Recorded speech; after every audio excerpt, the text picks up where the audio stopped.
Olá, minha querida Goiânia, olá, meu querido estado de Goiás. Está começando mais um Nossa Gente aqui para você. E hoje a gente vai falar sobre liderança, como ser o famoso líder de sucesso, líder bem-sucedido. Você sabia que existe uma diferença entre ser chefe e ser líder? As principais diferenças estão na maneira como a pessoa que está gerindo, o gestor, lida com quem está em volta. Para você ter uma ideia, para alguns especialistas, a figura do chefe geralmente desperta medo entre sua equipe. Já do líder, entusiasmo. O chefe preocupa com coisas e o líder com pessoas. Essas características fundamentais e outras que definem uma liderança de sucesso, seja ela em todos os níveis, família, ambiente, trabalho e por aí vai, nós vamos tratar no programa de hoje. Eu estou recebendo o diretor executivo do Instituto Brasileiro de Coaching, Marcos Max, e a psicóloga Gláucia Ribeiro. São os meus convidados de hoje e um minuto eu já volto para conversar com eles. Gerenciar pessoas não é uma tarefa fácil não, mas um líder bem preparado tem uma chance de ter sucesso à frente da sua equipe.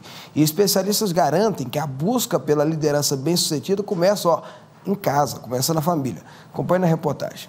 A figura do chefe nem sempre é bem vista pelos outros. Eu acho que chefe não nasceu para ser chefe, porque ele não tem um pingo de humanidade, então ele não foi preparado para mexer com seres humanos.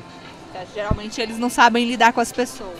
Geralmente, às vezes, estão no lugar errado. Depende muito da personalidade do chefe. Tem chefe que é bom, tem chefe que é ruim, entendeu? Depende da relação entre o chefe e o subalterno dele, né? Eles não respeitam a nossa opinião, entendeu? Existem vários perfis de chefe. Autoritário, paternalista, aquele que deixa tudo acontecer e o democrático, como explica a psicóloga Bruna Tomazetti. O autoritário, né? Aquela pessoa que tudo tem que ser do meu jeito. Todas as regras, os cumprimentos da empresa tem que ser da maneira como eu falo. O paternalista é aquele chefe que assume o papel de pai. Ou seja, é o que estraga o funcionário.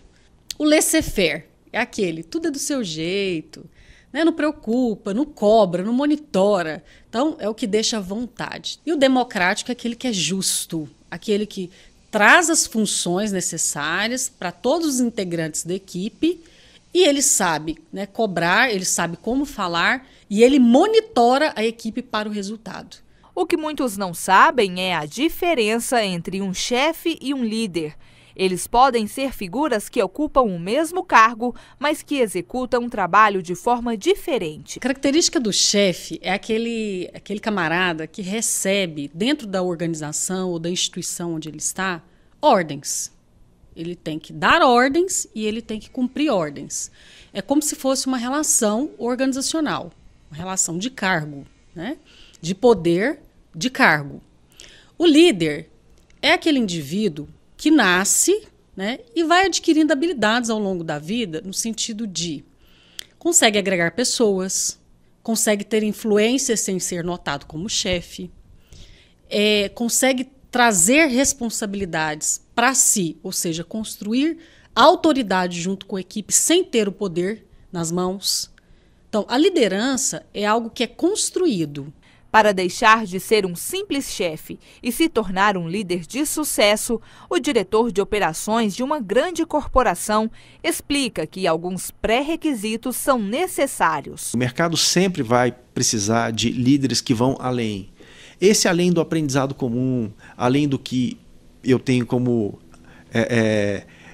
prática diária, né? Eu tenho que buscar caminhos diferentes para objetivar resultados diferentes. A psicóloga Márcia Cristóvão afirma que a família é a nossa primeira escola na caminhada em busca de uma liderança de sucesso. Se ali dentro eu consigo lidar com essas tensões, eu consigo lidar com essa diversidade, por exemplo, de ideias, meu filho pensa diferente de mim, ou meu pai pensa diferente de mim, e eu lido com essa diversidade, ou eu me faço entender dentro da minha família, tudo isso trabalhado dentro da família está lidando com uma característica minha, que quando eu for me colocar nos grupos dos quais eu serei líder, eu estarei muito mais disponível, com mais facilidade. Sérgio Vilela conquistou o sucesso como líder em casa e no trabalho.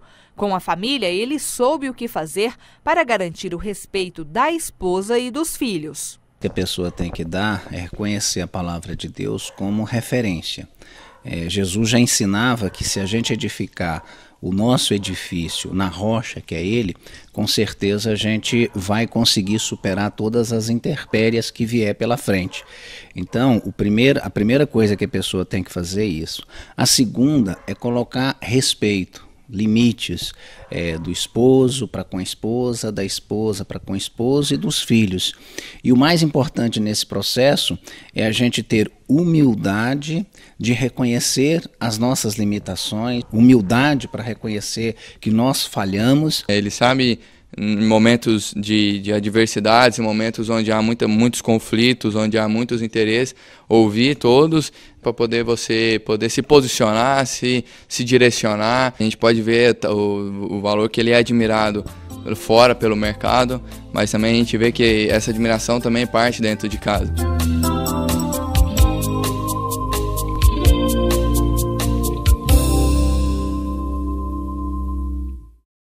Bom, para tratar esse assunto, eu estou recebendo aqui o Marcos Marques, que é diretor executivo do Instituto Brasileiro de Coaching, e a Gláucia Ribeiro, que já esteve no nosso programa, está de volta agora, que é psicóloga.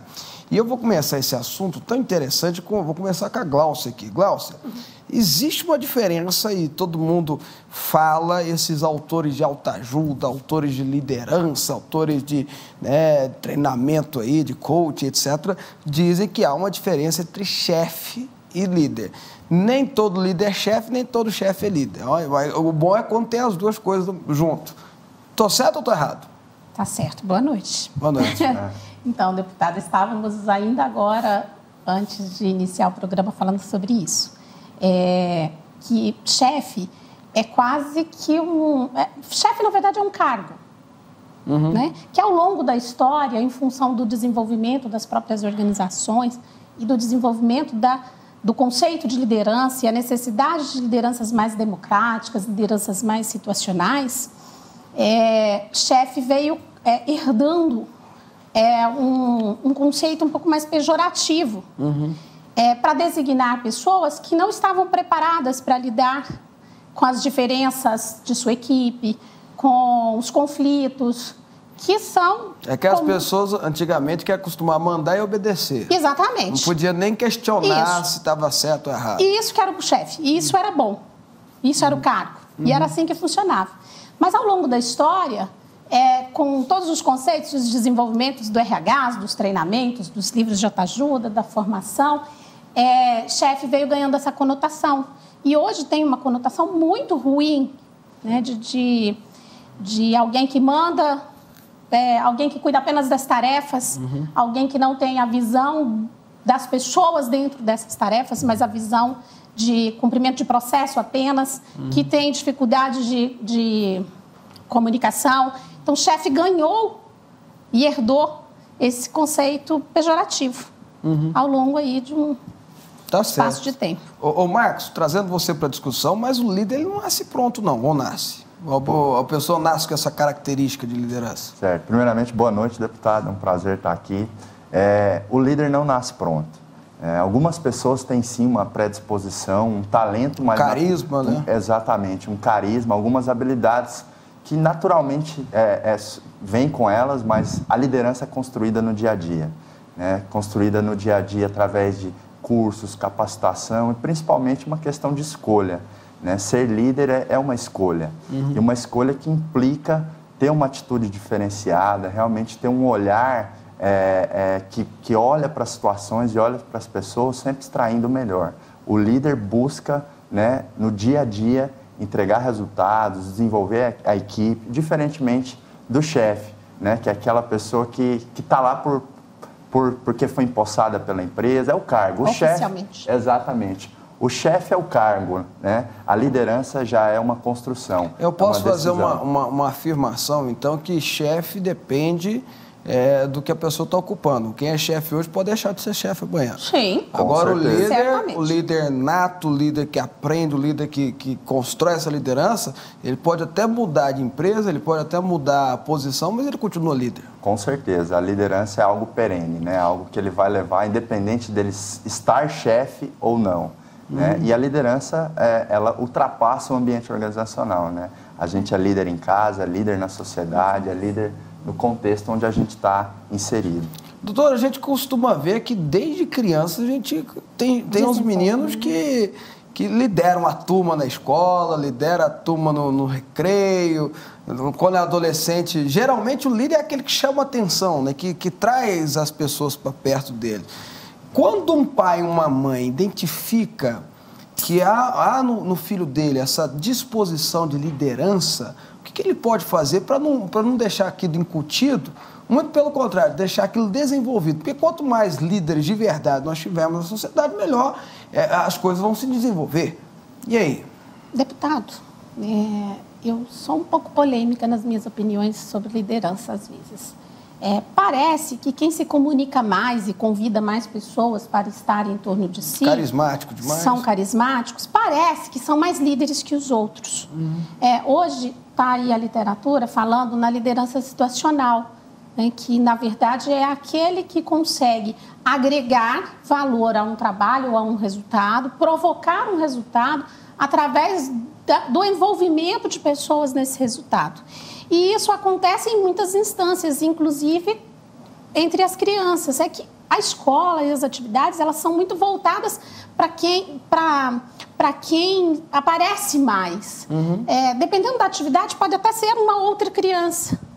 E a responsabilidade dos pais, entendo eu, e eu sou mãe, é de ter o cuidado de reconhecer o seu filho nas mais variadas instâncias e reforçar suas habilidades, muito mais em relação aos resultados que ele tem do que o modelo tradicional de liderança, que é ser divertido, simpático e agregar pessoas em torno. Se for assim, a gente vai falar que uma pessoa tímida nunca vai ser líder. Nunca vai ser líder. E não é verdade. Uma pessoa mais incutida, mais na dela, nunca vai ser líder. E não é verdade, porque dependendo do projeto em que ele está atuando, dependendo da situação, da atividade, e na reportagem ficou muito claro isso, você é líder dentro da sua família, junto aos seus irmãos, Então, depende muito do que é o objetivo.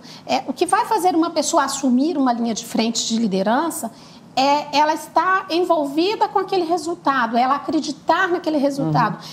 É que os valores dela estejam alinhados com aqueles objetivos que foram propostos. E aí, sim, ele vai botar o coração, vai botar paixão, ele vai conseguir encontrar as alternativas para superar a dificuldade de comunicação, ele vai buscar formação. Então, nesse raciocínio da senhora, o que os pais devem fazer melhor é identificar o dom mais preponderante na criança e dizer, olha, vamos ajudar ele a se desenvolver nisso aí. Vamos potencializar. Se ele tem...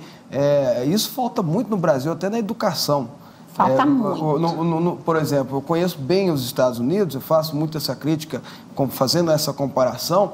Lá nos Estados Unidos você tem todo um sistema que identifica o que é mais afim do adolescente, da criança, nos estudos, né? Dos talentos, ele tem mais facilidade de aprender a exatas, então nós vamos investir na exata. Por que você vai investir naquele decoreba de história nele? Não, mas ele tem uma facilidade maior com história, maior dificuldade com matemática. Vamos investir na questão de humanas dele.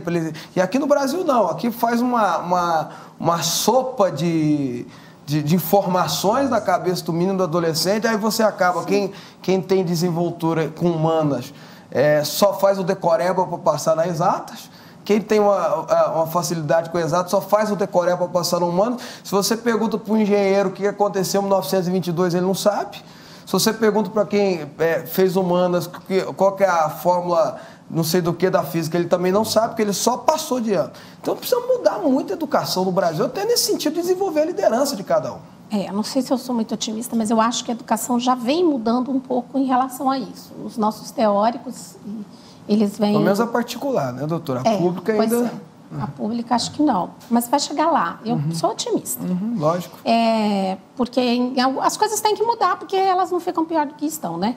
E no Brasil a gente tem uma tendência, tivemos uma tendência ao longo da história, até muito coerente com a história do nosso país, de puxar para a média, né? Então, se eu sou muito bom em comunicação e não sou muito bom em matemática...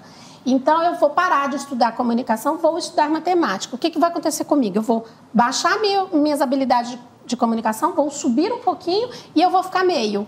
Ou seja, não é muito inteligente isso não. Não né? é, não é.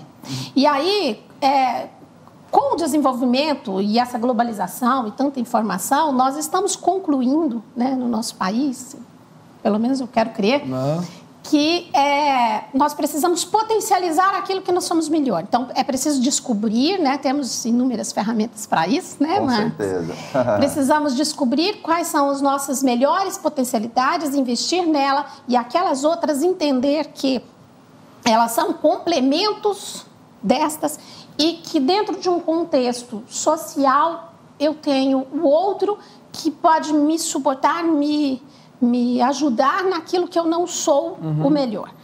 Isso que é o segredo, que é o bonito da história. Né? Até pela lógica que ninguém é perfeito, sim, todo mundo tem defeito e todo mundo tem qualidades.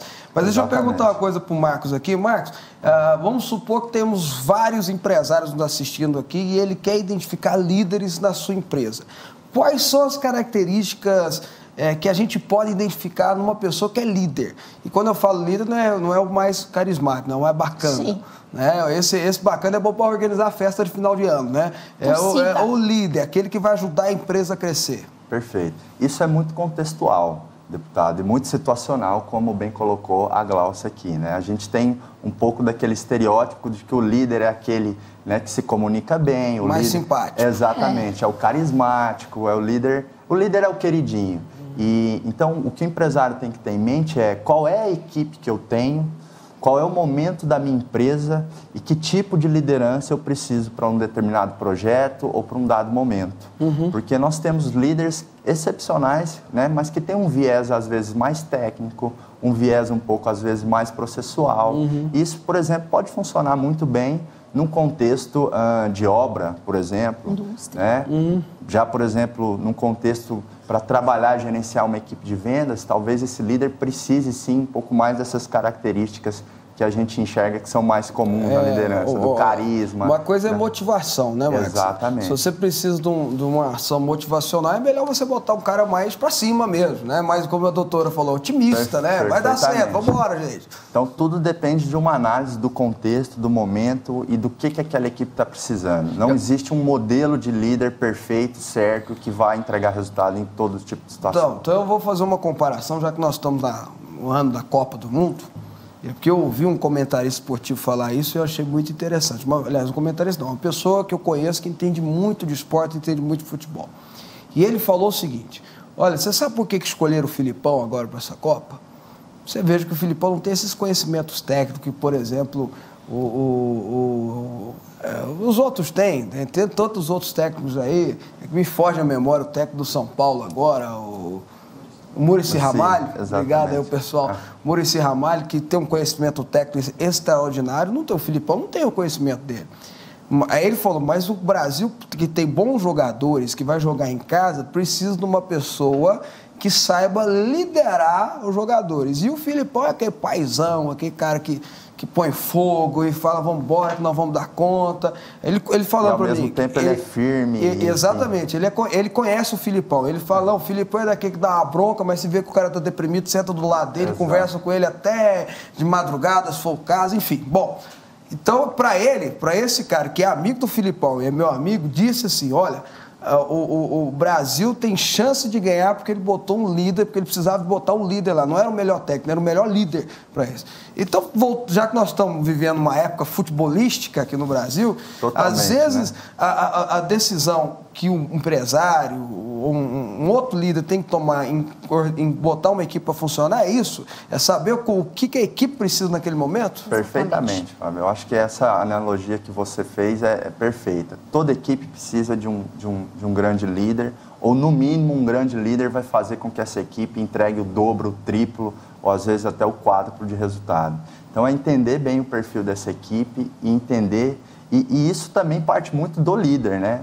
O líder de verdade, ele entende o perfil da equipe, assim como o Filipão. Olha, aquele membro da minha equipe agora, ele está depressivo. Ele precisa do meu perfil de paizão, né? Ele precisa do meu aconchego, ele precisa do meu apoio. Aquele outro precisa levar uma bronca. Exatamente. Vambora. Aquele ali está dispersando muito, enfim, não está entregando resultado, não está cumprindo bem o seu papel, então deixa eu assumir uma postura mais impositiva, deixa eu puxar um pouquinho mais.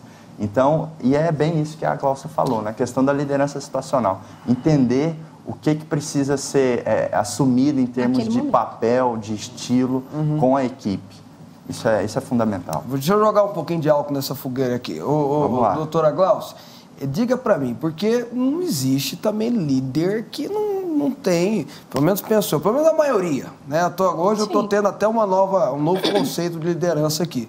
Porque às vezes a pessoa calma, para uma situação você precisa de uma pessoa calma para liderar, né?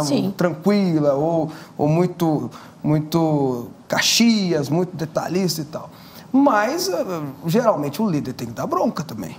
O líder tem que, né? Você falou, tem que ser firme às vezes. Com certeza. Mas aí ele não pode perder as estribeiras, né? Se ele perder o domínio, que até o versículo da Bíblia fala, domínio próprio, aí desanda as coisas. Aí ele vira um cacique, vira um chefe, né? Eu até brinco às vezes, nós não estamos no exército, o cara dá ordem, fazer sentido. O exército é uma coisa, lá tem que ser assim, até por uma questão de sobrevivência, mas em outros lugares não. Então, é uma linha, é o que eu quero dizer, é uma linha muito fina, né? O líder tem que saber ser firme, vou usar a expressão do Che Guevara, sem perder a tenura, né? Firme sem perder a tenura. Desafio, e aí? Fundamental ser não só líder, mas ser pessoa sem perder a ternura, né? Até mesmo no exército. Aqueles capazes... tem um filme, Fomos Heróis? Acho que é esse o nome dele. Muito bom. Que é lindo, que ele é muito duro e ele começa recrutando... É a história do coronel, do primeiro coronel que levou a primeira tropa para o Vietnã na guerra do Estados Unidos. E ele fala, eu estarei com vocês até o último homem. Né? O discurso dele é assim, emocionante, extremamente firme, capaz de entrar na linha de frente de batalha e chamar no peito e ao mesmo tempo, salvar o seu... mais simples, recruta, né, de uma situação de risco.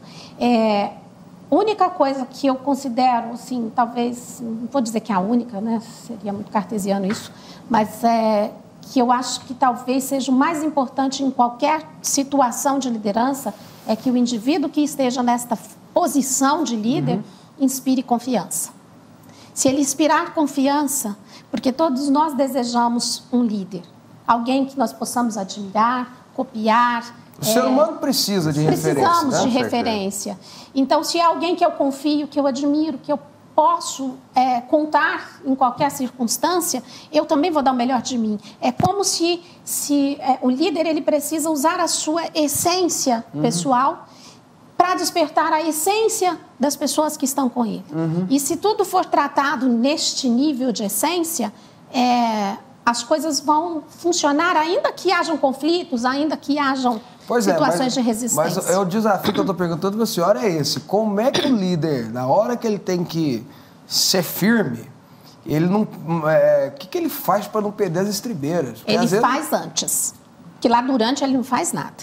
Né? Porque ele vai usar quase que a intuição. E a palavra-chave é autoconhecimento. Ele tem que se conhecer, se perceber, se compreender... e evoluir como indivíduo, como pessoa, como indivíduo. Eu acredito que ser assertivo é diferente de ser impositivo. Verdade. Então, eu consigo ser firme, eu consigo delegar, eu consigo mostrar pulso, opinião, a partir do momento que aquilo que eu estou fazendo tem um propósito, né? E esse propósito é o melhor para a equipe, é o melhor para o todo. Doutor, mas às vezes o líder tem que chamar a responsabilidade para si. Com certeza. Então o negócio, vamos supor, você tem uma reunião que o negócio tem gente de lá e tem gente de cá, cada um tendo uma opinião. Tem que bater na mesa. E aí o líder tem que, exatamente, tem que falar, peraí, minha gente. Com certeza. Quem vai decidir sou eu? Então peraí, então vamos fazer assim. Porque senão desanda. Vira bagunça, vira bagunça. E liderança implica justamente em comandar também, né? Agora, eu acredito que ele consegue, o líder, ele pode bater na mesa, ele pode chamar a responsabilidade para si, mas sem perder, né? Sem perder as estribeiras, sem perder a ternura. Como... A doutora falou de autoconhecimento, eu tenho um exemplo meu. Eu sou daqueles que não conseguem muito levar desaforo para casa. Então, eu tenho uma disciplina minha, que eu aprendi foi com minha mãe é psicóloga, inclusive, que eu aprendi com ela o seguinte, quando você está nervoso, não tome decisão. Quando você está nervoso, não dê bronca. Continue respirando. Não dê bronca. Continue respirando. É melhor você esperar passar aquela situação toda e você resolver. Porque se você estiver nervoso, aí a pessoa está nervosa de lá, ela grita com você, você não é de levar desaforo para casa, é uma coisa que eu vou gritar de volta. Exatamente. E aí vai desandar. Acaba gerando uma situação estressante que não dá resultado nenhum e não leva a nada. Quem sabe você vai perder até um bom funcionário, né? Enfim. Com certeza. É tão comum, deputado, isso. E hoje, imagino. E hoje com a geração Y, né, cada vez mais ganhando no mercado de trabalho, é uma geração que o nível de tolerância é baixíssimo. Então, assim, se um gestor, um chefe, um líder levanta a voz ou acaba, né, tendo um comportamento inadequado, essa geração ela tem uma tolerância muito baixa a esse tipo de comportamento inadequado, a uma voz muito impositiva. Então, cada vez mais vai se fazendo necessário que o líder ele realmente tenha essa flexibilidade e saiba entender o contexto da situação para poder ter o melhor comportamento. Eu posso fazer um resumo, então, que o líder hoje precisa ter jogo de cintura. Totalmente. Ele precisa dançar conforme a música. Né? Então, ele precisa entender a música que está tocando e dançar conforme ela. E é por isso que ele se diferencia, porque eu rebato na tecla. Ele só pode fazer a mudança no comportamento se ele tiver a consciência dela. Se eu tiver a consciência que eu estou fazendo algo que não está dando resultado, é o que pode me fazer mudar aquele jeito de ser. E isso é só através do autoconhecimento. Com certeza. A base de tudo é o autoconhecimento, né? A pessoa saber quem ela é. Exatamente. Sim, como ela funciona. No dia a dia, é tanta coisa, é tanta pressão, é família, enfim, é uma série de situações que a gente precisa enfrentar, que a gente acaba ficando dentro de um aquário, como se fosse um peixe dentro do aquário. E a gente não consegue se perceber, né? Então, muitas vezes a gente está tendo comportamentos inadequados, está tendo uma conduta que não é uma conduta de líder, mas a gente não se percebe. Não Por sabe. isso que é importante buscar ferramentas de autoconhecimento, mesmo que seja uma leitura, mesmo que seja, né, bater um papo, às vezes pedir um feedback para a equipe e vice-versa, para que o líder... Conversar com outro líder, né? Totalmente. Porque ter um líder. A sua referência, né? Porque o ser humano, de uma maneira geral, ele tem a tendência a ter pontos cegos, né? A superestimar aquilo que ele tem de bom e colocar aquilo que ele pode ser melhor lá numa caixinha e falar, não, isso eu não sou autoritário. E não reconhecer isso, né? Que é mais delicado. O problema nunca sou eu, né? Nunca sou eu. No errado nunca fui eu, o erro nunca é meu, né? Exatamente. Aliás, o ser humano tem uma capacidade, até a doutora é estudado em psique, né? Ele tem uma capacidade de botar a culpa nos outros, que é brincadeira, né? E é da nossa educação, né? É muito ocidental isso. Estar sempre no outro.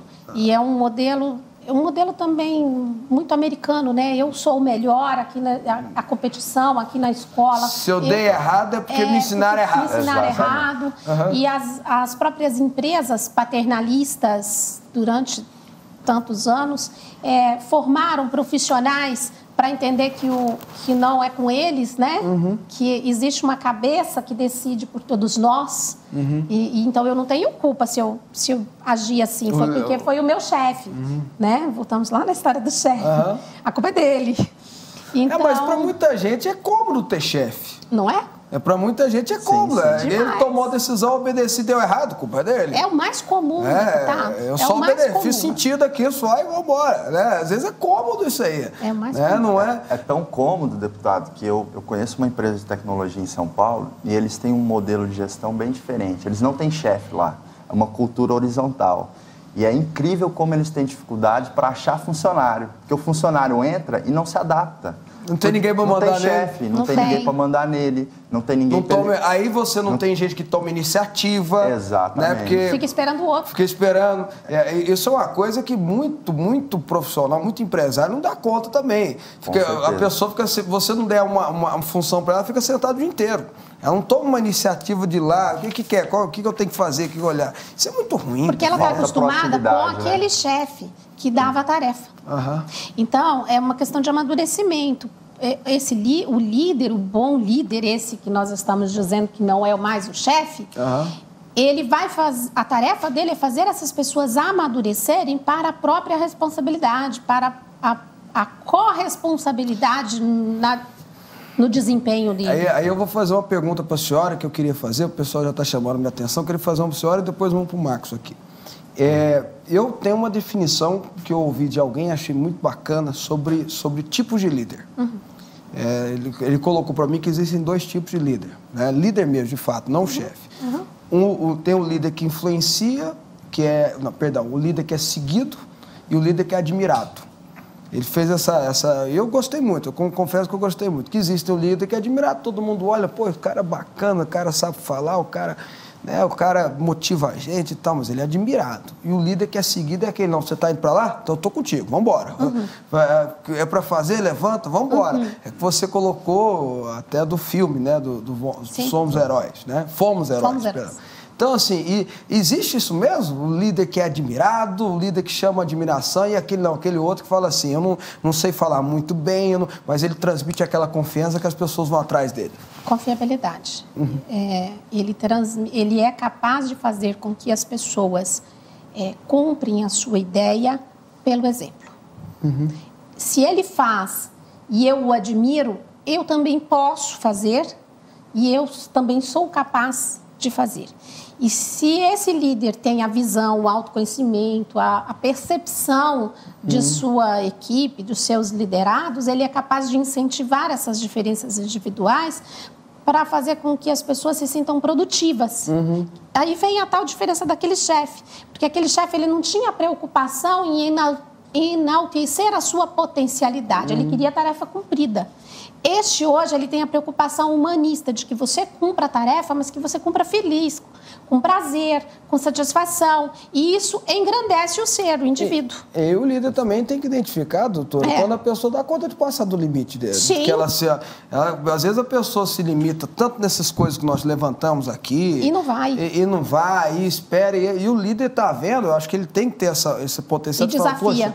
Poxa, esse cara dá conta, essa moça dá conta. Acreditar no potencial. Eu senti, mas ele tem que ter é o que eu estou querendo dizer assim, ele tem que ter essa concepção de identificar possíveis líderes também, ou não? Porque o líder é isso que forma líder. Isso é o que o Filipão faz, né? Você é capaz, vai lá que você consegue, eu confio em você. E se eu admiro o meu líder e ele fala, eu confio, eu já tive experiência própria. Um diretor que eu tinha uma coisa para fazer que era muito grande, que eu não estava acostumada e que eu nunca tinha feito, e ele falava, vai, aí eu voltava nele. Me ajuda e tal, agora aconteceu isso. Vai, porque você está me perguntando, vai, eu tô aqui, eu tô atrás, pode ir. E eu fui, deu certo. Eu conto essa história e fico arrepiada, porque assim, foi um momento muito mágico para mim, porque eu sabia que ele estava lá. Então, fiz, deu certo, foi show. Aprendi aquilo, eu agora posso fazer para outras pessoas. Pode ensinar outras pessoas. Posso ensinar outras pessoas. E eu sigo esse líder, ele não é mais meu diretor, mas eu sigo. Até hoje eu tenho como meu líder. Se a gente olhar para a nossa história, a gente vai ver que vários líderes passaram pela gente e deixaram a sua sementinha para construir o que nós somos hoje. Ô Marcos, deixa eu fazer a última pergunta para você aqui, que pegando o exemplo também do Fomos Heróis, até o discurso lá se eu não me engano, é o Coronel Gable, que era o personagem do Mel Gibson. Era o Coronel Gable, que era aquele primeiro. O Mel Gibson era o ator. E ele falava no discurso da formatura lá, da turma lá, que falou assim, eu vou ser o primeiro a entrar e o último a sair.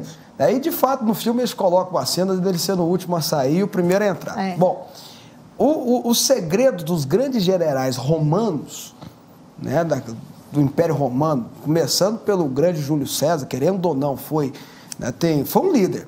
Era exatamente o fato, e depois o sobrinho dele, que veio depois, Otávio César, o Marco Antônio, que foi entre os dois, era exatamente o fato deles serem soldados mesmo. Eles não ficavam atrás de uma mesa comandando.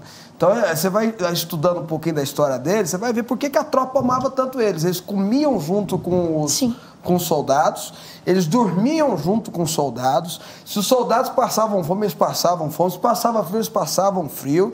E estava sempre com um discurso pronto, precisavam subir no cavalo, fazer um discurso. Você vai, eu tive o prazer de ler essa história, porque realmente eles são líderes da época deles, então eles tiveram muita coisa de tirania, é verdade.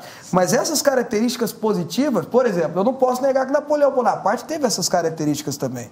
19 anos foi general, teve muita coisa de errado. Né? Até Hitler, porque conseguiu influenciar. As pessoas se matavam por causa dele. É uma paixão e tal. Bom, mas eu não vou nem usar o Hitler, não, porque o Hitler é melhor talvez seja o mais maligno de todos que tem. Bom, mas voltando aqui, seria essa os líderes que nós estamos precisando de hoje? Pegar esse exemplo dos grandes imperadores, grandes generais romanos daquela época, que tinham o amor da tropa deles, tanto é que o Senado não desafiava o general, porque tinha um amor, sabia que a tropa morreria por ele. Sim, sim. Tá faltando esses líderes que falam assim, peraí, gente, tô com vocês, vamos embora, vamos junto. Né? Eu acredito que os líderes hoje devem sim prestar várias dessas características aí dos generais, né? Fazer junto, estar junto. O que esses generais, esses grandes líderes conquistaram foi a confiança, né? Que a Gláucia colocou. A confiança, o amor, a admiração, e com isso eles foram seguidos, né? Bem como você colocou. Eu acho que eles tinham... você disse que gostou do conceito que existem dois tipos de líder, né? O líder que é seguido e o admirado. Eu acho que o bom é quando tem os dois. Exato. Sim. E é o caso desses grandes líderes, né? Mas eles conseguiram ter isso porque eles entraram eles se nivelaram, a turma deles? Isso é importantíssimo, né? Porque a equipe precisa ver em você um semelhante, né? Não alguém que está acima ou à frente, mas alguém que está ao meu lado. Então, o líder está ao meu lado. O líder, ele não está à frente ou acima de mim. Ele está junto comigo. O líder não é o que empurra, é o que puxa. Exatamente. Né? Então, é fundamental emprestar essas características desses grandes líderes. Mas eu adicionaria aí nessa receita, se assim a gente pode dizer, né? O autoconhecimento e, principalmente, uma conduta exemplar. Eu acho que a maior força motriz da liderança é o exemplo. Com o exemplo, a gente consegue movimentar. Eu sei que o tempo está curto, mas eu preciso acrescentar mais uma coisa. Pois não, doutora? Destes todos que você falou, você ainda não falou de um, que é Jesus. Ele fazia tudo isso. Ele fazia tudo isso. O que diferenciou ele de alguns outros tiranos? O amor, né? A essência generosa. E que o Marcos coloca muito bem, se eu inspiro a confiança para o amor, vou ter seguidores que venham comigo para o amor. Que seguem ele até hoje. Até hoje. 2000 anos depois, está aí. Né? Duradouro, né? E os líderes negativos são aqueles que vão também convencer as pessoas, nem sempre conforme os valores. Pois é, existem líderes, é bom a gente saber, existem líderes malignos. Nós temos o exemplo de Hitler aqui. Muitos. Esses chefes de máfia são líderes, né? Querendo ou não, existem líderes malignos. É bom a gente saber até para identificar e falar, opa, esse aí eu não quero nem saber conversa com ele. Dentro da empresa, que tem muitos líderes negativos, costumamos sugerir que oficializem a liderança dele para que ele possa se tornar positivo, porque ele positivo pode dar muito resultado. Ok. Como diz o Abraham Lincoln, quer saber quem é a pessoa, dê a ele poder. Exatamente. Ok, quero agradecer aqui a participação do Marcos Marques, ele que é diretor executivo do Instituto Brasileiro de Coaching. Obrigado pela participação, Marcos. Muito obrigado, deputado. Foi um prazer estar aqui, contribuir esse tema tão maravilhoso que é a liderança. O mundo está carente de líderes, né? E que a gente possa colocar em prática um pouquinho do que a gente conversou e discutiu aqui para que a gente possa aflorar cada vez mais nossa liderança. Muito obrigado pela oportunidade. Perfeito. Doutora Gláucia Ribeiro, que é psicóloga, mais uma vez atendendo nosso convite. Obrigado pela participação. Obrigada, deputado. Muito bom estar aqui com vocês em um programa de alto nível, né? E obrigada, Marcos. Nos reencontramos, né? Nós dois já temos uma história aí de liderança, né? Exatamente. Foi um prazer revê-la. Prazer. Poder compartilhar. E, enfim, contem conosco, estamos à disposição de vocês. Ok. E eu vou ficando por aqui falando para você uma coisa que está no meu coração aqui. Você dá conta de ser líder, sim. Basta pegar as ferramentas necessárias para que isso aconteça. E eu espero que o programa de hoje possa ter te ajudado. Em especial, uma coisa que eu gostei muito que foi falado aqui, é você ter autoconhecimento, saber quem você é, porque quando você sabe quem você sabe se ponderar, sabe se controlar e sabe o potencial que você tem. Quando você sabe o potencial que você tem, ninguém consegue te segurar, não, tá? Deus te abençoe. Até amanhã.